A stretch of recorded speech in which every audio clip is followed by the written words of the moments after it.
Haram ilal Masjidil Aqsa, dari Masjidil Haram ke Masjidil Aqsa. Ila juga memiliki jarak, arti jarak ke, ya kan? Ke. Nah, seperti itu huruf itu. Nah, dia tidak memiliki perubahan, juga tidak memiliki tanda-tanda. Dan dia baru berfungsi ketika dia nempel pada kata benda alias isim. Itu. Jadi kata depan yang berubah huruf ini di belakangnya harus ada isimnya. Tidak boleh kok fi'il itu nggak bisa. Huruf hanya nempel kepada isim, bukan kepada fi'il. Kalau nempel kepada fi'il nggak bisa. Ini huruf. Oke. Nah, kita sudah masuk ke kalimat. Nah, sekarang kita memberi cabang kepada isim. Buka halaman 1 di dalam buku ya. Dan kita tahu.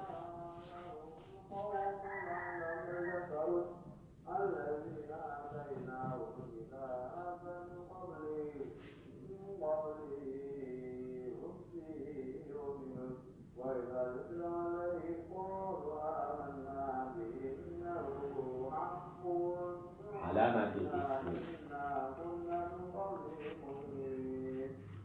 Pertama, tanwin. Contoh, zaitun, zaitun, Muhammadun. Pokoknya yang menerima tanwin itu semuanya merupakan isim atau kata benda. Lihat itu.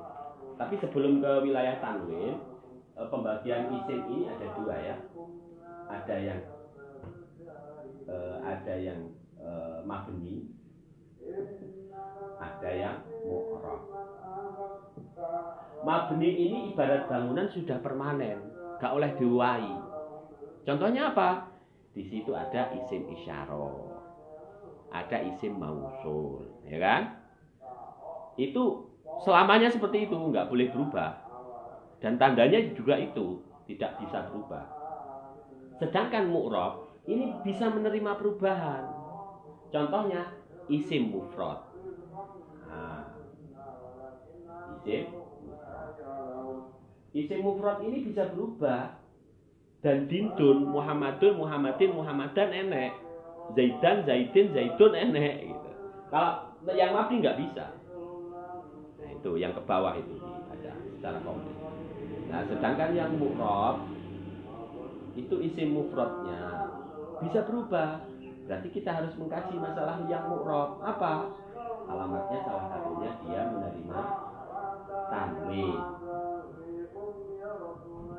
Yang kedua, menerima alif dan lam alias al. Contohnya alhamdu. Alhamdu isim karena apa? Ada al di depannya. As-salihuna al pokoknya awalnya al atau belakangnya tanwin itu mesti isim. Nggak bisa tidak. Kalau tidak masuk kategori isim yang memiliki tanda-tanda ini berarti dia kategori mabni nanti. Di situ kan ada macam-macam mulai dari isim fi'il, isim amr. Nah, ini penting sekali kita paham. Oke? Kita lanjut di halaman berapa itu? Itu baru halaman pertama ya. Jadi kita memahami yang mu'rab dulu. Isim tasniyah. Isim tasniyah itu ketambahan alif nun dan ya nun. Contohnya ada muslimun, itu kan tunggal, muslim satu. Ketika pengen membuat dua orang muslim, maka cukup menambahi alif dan nun. Muslimani atau muslimaini. Nah, seperti itu nanti. Jamak mudzakkar salim. Muslimuna ketambahan wawu dan nun. Atau muslimina ketambahan ya dan nun. Ini juga merupakan mu'rab karena dia berubah. Kalau ini yang mabni tidak berubah, posisi dimanapun dia ucapannya seperti itu. Domir itu, sampean hafal domir yang jumlahnya 12 itu. Huwa huma hum, hiya huma hunna, anta antuma antum. anti, antuma, antunna, ana, nahnu. Cara ngapal paling gampang, huwa, huma, hum itu gini. Kita gunakan dua tangan kita. Huwa itu kan artinya dia laki-laki, menggunakan tangan kanan sebagai isyarat. Huwa, ini pakai satu gini. Huwa, huma, hum. Ya, huwa, huma, hum. Menandakan arti dia satu, dia dua, dia mereka. Alias banyak. Ya. Paham? Huwa, huma, hum. Kemudian pakai tangan kiri untuk mu'annas. Hiya, huma, hunna. Hiya, huma, hunna. Artinya apa? Dia satu perempuan, dia dua perempuan, mereka perempuan banyak. Nah, ini mudah hafal nanti. Huwa, huma, hum, hiya, huma, hunna. Sekarang tangan kanan menghadap ke depan untuk menyatakan anta, yaitu kamu laki-laki satu, kamu laki-laki dua orang, sama kalian laki-laki banyak. Caranya anta, antuma, antum. Anta, antuma, antum. Yang satunya anti, antuma, antunna. Anti, antuma, antunna. Kemudian ana, nahnu. Ana satu saya, nahnu kami, orang banyak. Nah, mudah itu hafalannya. Jadi huwa, huma, hum, hiya, huma, hunna, anta, antuma, antum, anti, antuma, antunna, ana, nahnu. Udah, isyarahnya seperti itu. Itu akan mempermudah hafalan dalam isim domir. Isim domir itu dalam bahasa Indonesia disebut kata ganti. Kata ganti. Dia dua orang, mereka. Dia dua orang, mereka. Kamu, kalian berdua, kalian. Kamu, kalian berdua, kalian. Saya, kami. Ya, itu artinya.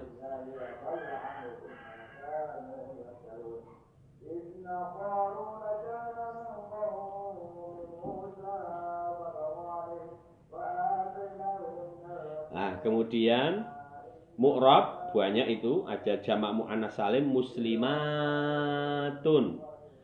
al-muslimati, al-muslimata. Enggak ada yang muslimata, enggak ada. Al-muslimati semua. Tandanya cuma dua, kalau enggak tu sama ta. Ya, tu sama ti, muslimati. Jamak taksir itu ar-rijalu, dalam Al-Qur'an ada. Ar-rijalu qawwamuna 'alan nisa. Ar-rijalu. Ucapannya ar-rijalu, jamak taksir itu. Asmaul khamsah itu jumlahnya ada 5. Itu tanda-tandanya bisa berubah sesuai dengan objeknya. Ini perlu kita ketahui. Apa? Contoh, ketika menjadi subjek, seorang ayah akan menjadi abuka. Ini tandanya. Kalau dia menjadi objek, dia menjadi abaka. Kalau dia bergandengan dengan huruf atau menjadi susunan idhofah, susunan idhofah itu penyandaran antara kata benda dengan kata benda. Contohnya baitul masjidi. Nah, maka misalkan ucapannya adalah rumah ayahmu, bahasa Arabnya menjadi baitu abika. Loh, beda. Yang satu alif, yang satu wawu, yang satu ya. Perubahan-perubahan ini disebabkan posisi susunan kata. Nah, posisi susunan kata kan biasanya kita memahami dalam bahasa Indonesia ini. Subjek, predikat, objek, keterangan. Nanti kita bahas lebih detail lagi tentang hal itu setelah kita mempelajari fi'il. Oke.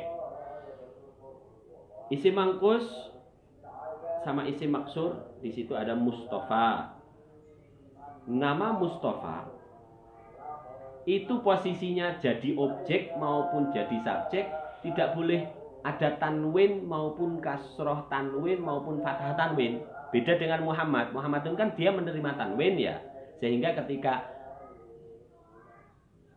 Muhammadun datang, aku ketemu Muhammadan.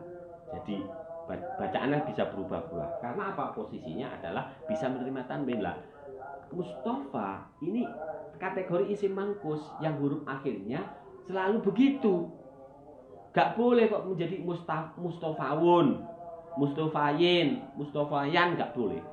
Ja'al Mustafa, Ra'aitul Mustafa, Marartu bil Mustafa. Tetap Mustafa, gak oleh diharokati liyo. Nah, itu sebagai mangkus.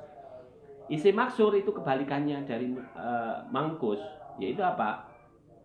Ja'al qadhi, Ra'aitul qadhiya, Marartu bil. Harokat kodinya 2 kali, harokat fathahnya 1 kali ketika menjadi objek. Nanti kita membahas lebih dalam tentang hal itu.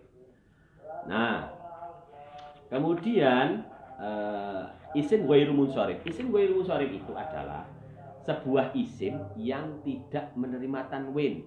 Contoh, nama nabi, wakeh, termasuk aku dewi. Gak enek, Ismailun ini gak enek. Ibrahimun gak enek. Ya. Mesti gini. Ibrahimu, ya kan? Ismailu, Ishaqu, Ayyubu, Dawudu, Adamu. Ya Adamuskun anta wa zaujuka dalam Al-Quran. Ya kan? Iya, tidak menerima tanwin. Ojo digawe Ibrahimun, Ismailun mumet ini, karena dia memang tercetak seperti itu. Ibarat orang Jawa namanya kok Paidi misalnya. Nggak boleh ketika dia menjadi subjek menjadi Paidun, nggak boleh. Karena dari lahir dia dinamai Paidi. Terus buat tambahi al Paidi, gak oleh. Harus Paidi saja gitu loh. Nah, ibaratnya seperti itu. Jadi isim ghairu munsharif itu sebuah nama seseorang yang tercetak sejak lahir sudah seperti itu.